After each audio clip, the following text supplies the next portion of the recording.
Bienvenue dans les grandes lignes pour cette rétrospective du 10e solo d'un vétéran de l'art mauricien. J'ai toujours peint, j'ai toujours dessiné depuis l'école primaire, depuis l'école secondaire. J'ai aidé les amis à faire leurs projets, des trucs comme ça.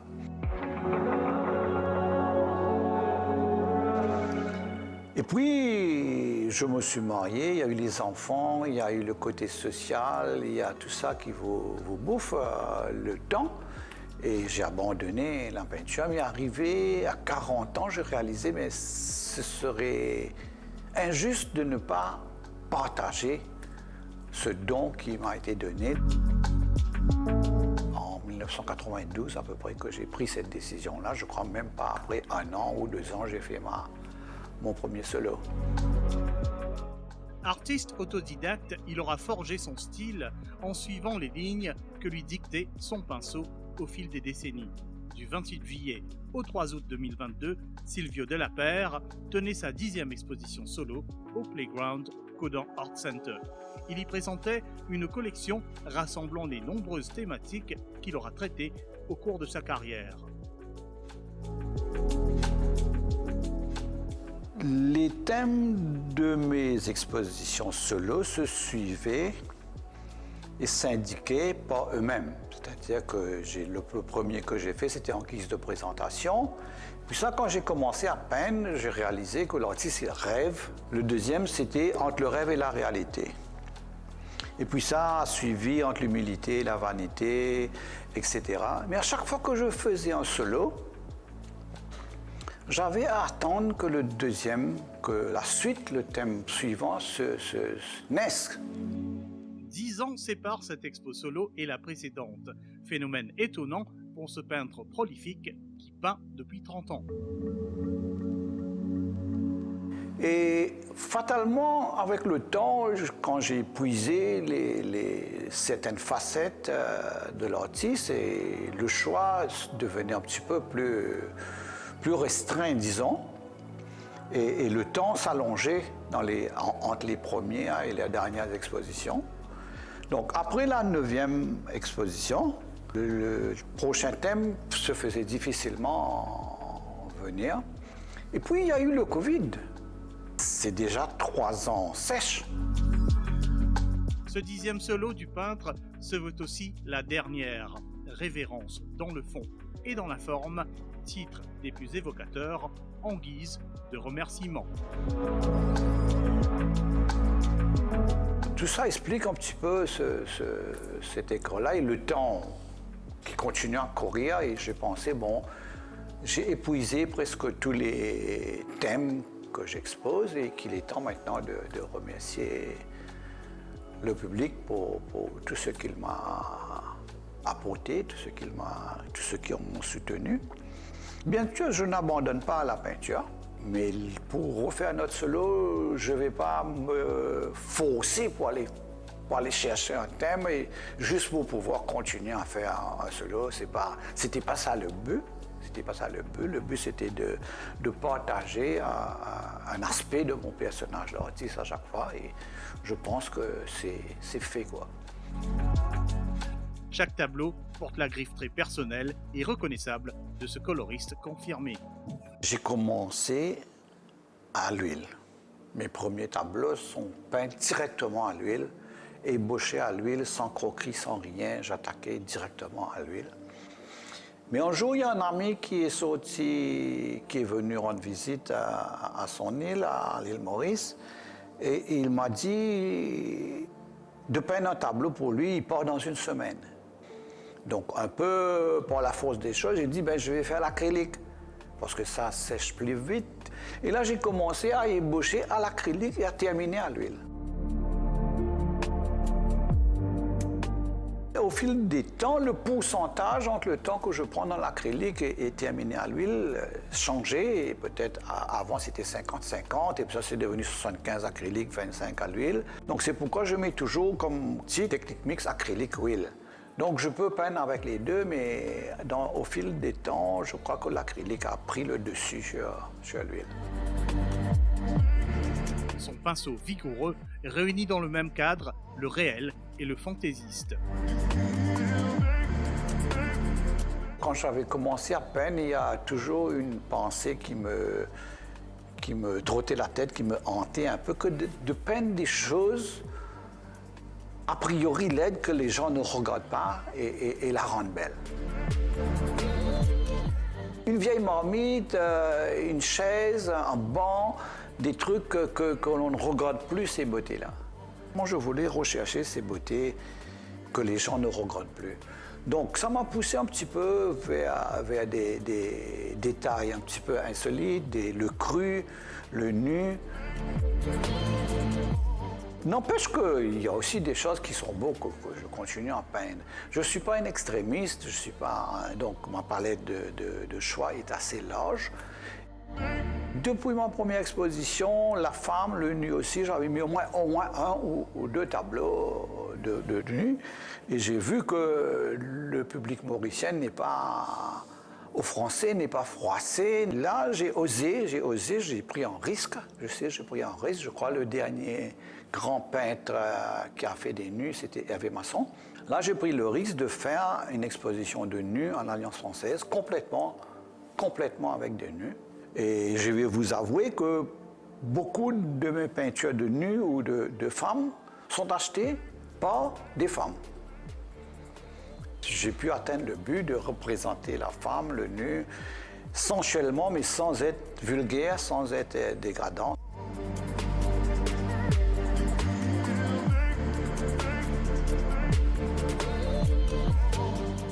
Et puis ça, j'ai fait à Fleur de femme.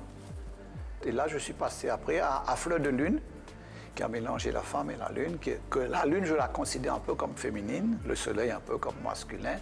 Donc j'ai fait à Fleur de lune. C'était la dernière exposition en 2012, je crois.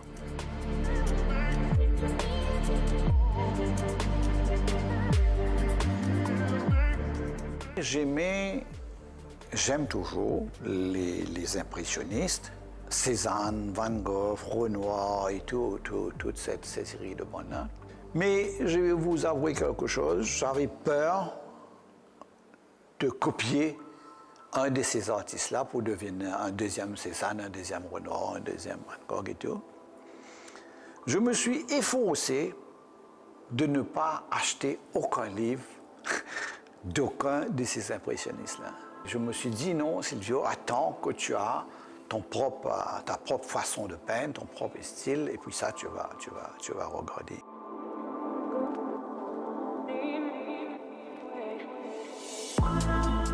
Quand, dans votre parcours, avez-vous senti que vous aviez maîtrisé, vous aviez trouvé votre langage?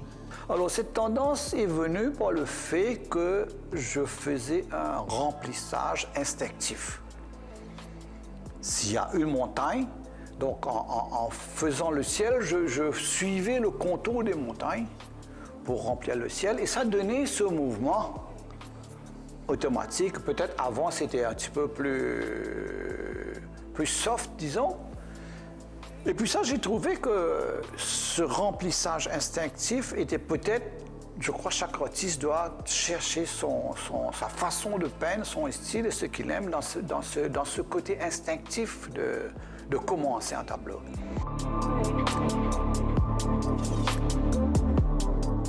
Finir les détails, c'est pas instinctif, là ça devient plus intellectuel, ça devient plus réfléchi. Mais je rêvais toujours de pouvoir terminer un tableau sans réfléchir, en faisant ce travail instinctif. Malheureusement, c'est pas tout le temps facile, parce qu'à la fin, on a tendance à recorriger un petit peu. Et j'essaye et j'arrive maintenant à terminer un peu plus d'instinctif. Et avant, peut-être, c'était 10% d'instinctif et le reste calculé. Après ça, c'est devenu 50%, etc., etc. Les lignes enveloppent les formes et l'espace d'un seul trait, comme si, d'un seul coup de pinceau. Après ça, je peaufine, disons, sans casser ce hasard-là. Le plus que je me plaisais à faire comme ça, le plus que je me dis, bon, c'est comme ça que je sais peindre, c'est comme ça que j'aime peindre, et je dois continuer à peindre comme ça.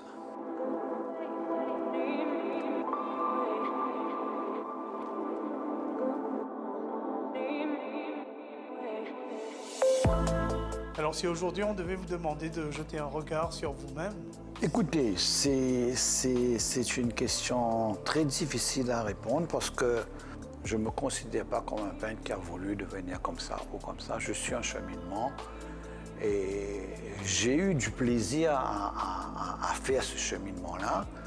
À aucun moment je pouvais me dire non, là je vais me perdre. Non, c'est le chemin. Le chemin est plus important qu'essayer de définir le chemin ou essayer de définir le but que je vais atteindre. J'avais pas de but, j'ai toujours pas de but. Et j'ai commencé en guise de présentation sans aucune prétention. Et j'ai suivi le hasard, j'ai suivi mon destin, j'ai suivi mon chemin. Et je suis content d'avoir suivi ce chemin-là. Un chemin qui a de la joie est un bon chemin. Un chemin qui a de la peine est un mauvais chemin.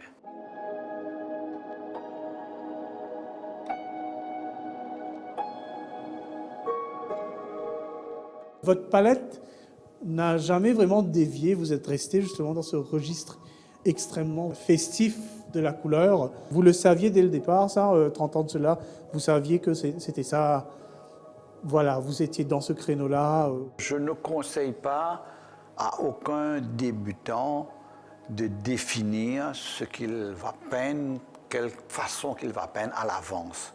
Sinon, ce sera une démarche intellectuelle, mais pas une démarche artistique. Ce ne sera pas vraiment son âme, c'est qu'il a décidé ça intellectuellement. Commencez à peindre comme vous savez peindre, comme vous aimez peindre, laissez, le cheminement va se faire par lui-même après.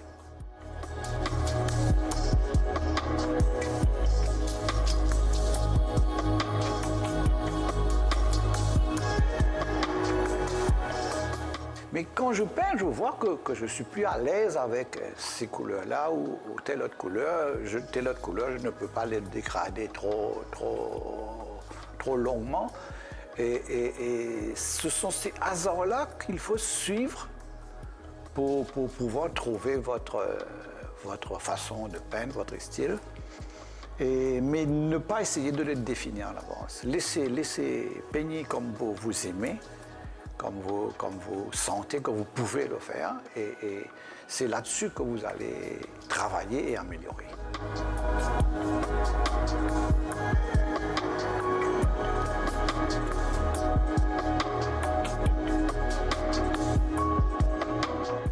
Je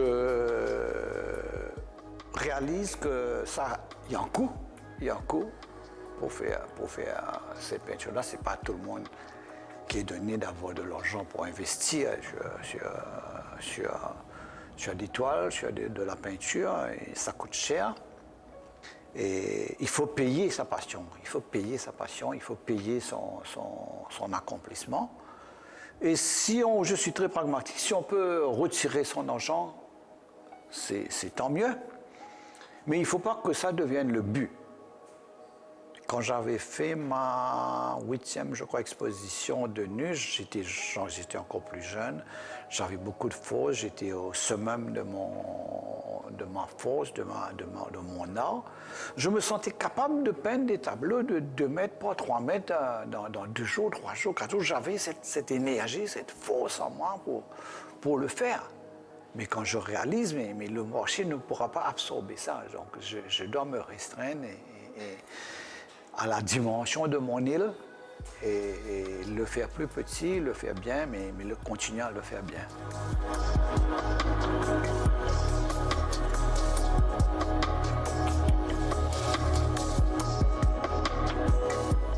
Les raisons pour lesquelles vous peignez doivent être intérieures.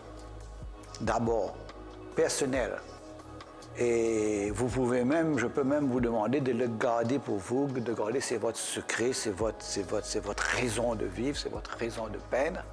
Si vous avez une seule raison, si vous voulez devenir célèbre, si vous voulez faire de l'argent, si vous voulez, etc., qui est à l'extérieur de vous, vous risquez des grosses déceptions. Et si vous arrêtez à cause de ces raisons-là, ben c'est que vous avez cherché des raisons en dehors de vous. Moi, j'ai mis comme les devises m'accomplir, m'exprimer, partager.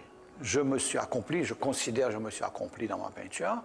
Je considère que je me suis exprimé dans cette exposition. Je considère que j'ai partagé. On and above, je vends. On and above, j'ai des articles sur la presse. On and above, c'est on and above.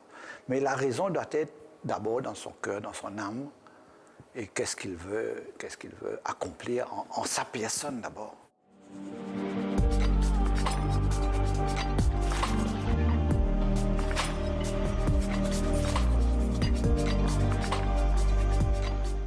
Clap de fin pour ce maître contemporain qui met un terme aux manifestations en solo sans pour autant arrêter son cheminement.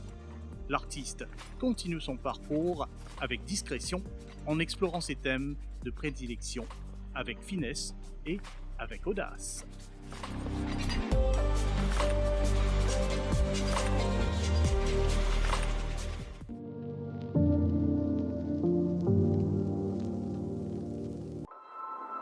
Nous allons nous quitter avec quelques invitations, à commencer par cette exposition qui succède à celle que nous venons de voir. Ports Connecting People, c'est le titre de la dernière exposition de Keivan Kadinouche qui vous attend au Playground Codan Art Center jusqu'au 25 août. Des images en noir et blanc prises en argentique et faisant incursion dans le monde fascinant du port. En voici un avant-goût, nous y reviendrons plus amplement au cours d'une prochaine édition. Je suis un artiste photographe mauricien et là aujourd'hui je vous présente Port Connecting People qui est une commande photographique d'un département de l'ONU. C'est un peu les interrelations qu'on peut avoir avec le port, les gens qui habitent dans le port, les gens qui sont aux alentours et tout ce monde, quoi. C'était un peu découvrir un peu ce monde, faire voir aux Mauriciens à quoi ça ressemblait. Parce que effectivement le port c'est un endroit qui est très stratégique pour l'île Maurice. Il faut savoir que plus de 99% de ce qui rentre à Maurice rentre par le port.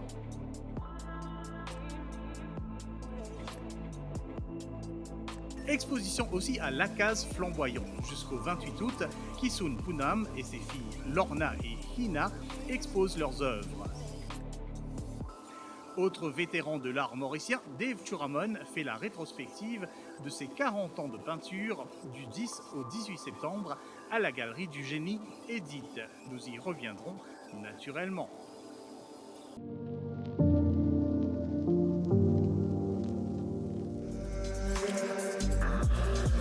Fin de cette édition, on se retrouve dans une semaine. Profitez de notre paysage culturel, comme toujours, restez en ligne.